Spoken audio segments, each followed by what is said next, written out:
નમસ્કાર મિત્રો, હાલ વાત કરીએ તો નિવાર નામનું વાવાઝોડું છે તે તબાહી મચાવી રહ્યું છે અને આગામી દિવસોની અંદર કયા વિસ્તારોની અંદર આ વાવાઝોડાની અસર જોવા મળશે તેમજ ગુજરાતની અંદર આ વાવાઝોડાની શું અસર જોવા મળશે તેની સંપૂર્ણ વિગત જાણવા માટે વિડીયોને પૂરો જોતા રહેજો. તેમજ વિડીયો જોતા દરેક મિત્રને મારી અત્યારે જ એક વિનંતી છે કે વિડીયોને એક લાઇક આપી દો. તેમજ જો ચેનલ ઉપર નવા હોય તો ચેનલને પણ ખાસ સબસ્ક્રાઈબ કરી લો, જેથી કરીને દરેક અપડેટ સૌથી પહેલાં તમને મળતી રહે.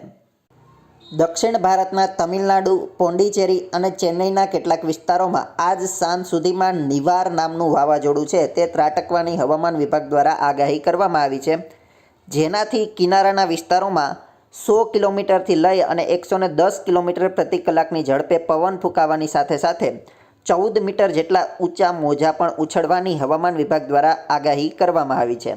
ત્રણેય રાજ્યના સંભવિત અસરગ્રસ્ત વિસ્તારોમાંથી લોકોને સુરક્ષિત સ્થાને ખસેડવાનું કામકાજ શરૂ કરી દેવાયું છે અને પીએમ નરેન્દ્ર મોદી સાહેબે ત્રણેય રાજ્યના મુખ્યમંત્રીઓ સાથે વાત કરી શક્ય એટલી મદદની ખાતરી પણ આપી છે.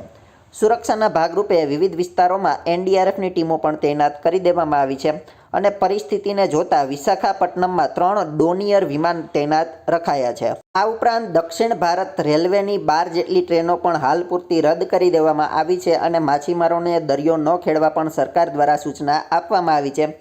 તેમ છતાં તોફાનની વચ્ચે પણ સમુદ્રમાં માછીમારી કરવા ગયેલા 30 બોટના માછીમારો હાલ લાપતા છે. તો બીજી તરફ આપણે વાત કરીએ તો કાશ્મીરની ખીણમાં પણ બરફવર્ષા અને વરસાદ જોવા મળ્યો છે અને મંગળવારે બીજે દિવસે પણ કાશ્મીરના ઘણા ભાગોમાં બરફવર્ષા અને વરસાદ જોવા મળ્યો છે.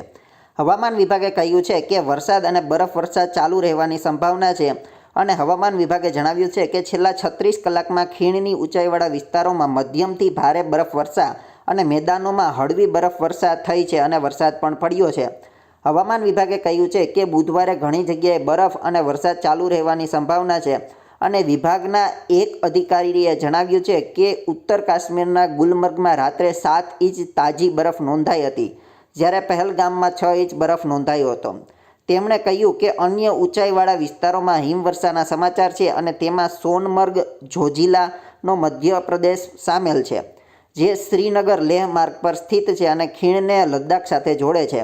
તેમણે કહ્યું કે સોમવારથી જ રાષ્ટ્રીય માર્ગ ટ્રાફિક માટે બંધ કરવામાં આવ્યો છે અને હવામાન વિભાગે જણાવ્યું છે કે બુધવાર બપોર સુધી પણ હળવાથી મધ્યમ બરફ વરસાદ અને સામાન્ય વરસાદ ચાલુ રહેવાની સંભાવના છે. ઊંચાઈએ કેટલાક સ્થળોએ ભારે બરફ વર્ષા પણ થઈ શકે છે. તો તમે અહીં એએનઈ દ્વારા હિમાચલ પ્રદેશમાં જે બરફ વરસાદ થયો છે તેનો ટ્વીટ પણ જોઈ શકો છો.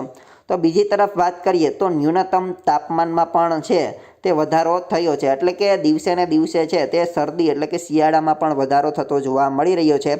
જેમાં વાત કરીએ તો રાજસ્થાનમાં લઘુત્તમ તાપમાનમાં સહેજ વધારો થયો છે અને માઉન્ટ આબુનું રાતનું તાપમાન છે તે રેકોર્ડ બ્રેક થયું છે અને ત્યાં 1.4 ડિગ્રી સેલ્સિયસ નોંધાયું છે. તે જ સમયે સોમવારે રાત્રે રૂચુ અને ભીલવાડામાં લઘુત્તમ તાપમાન 8.8 ડિગ્રી નોંધાયું છે. હવામાન વિભાગના જણાવ્યા અનુસાર ડાબોકમાં રાત્રિનું લઘુત્તમ તાપમાન 9 ડિગ્રી અને ચિત્તોડગઢમાં 9.5 ડિગ્રી સેલ્સિયસ હતું.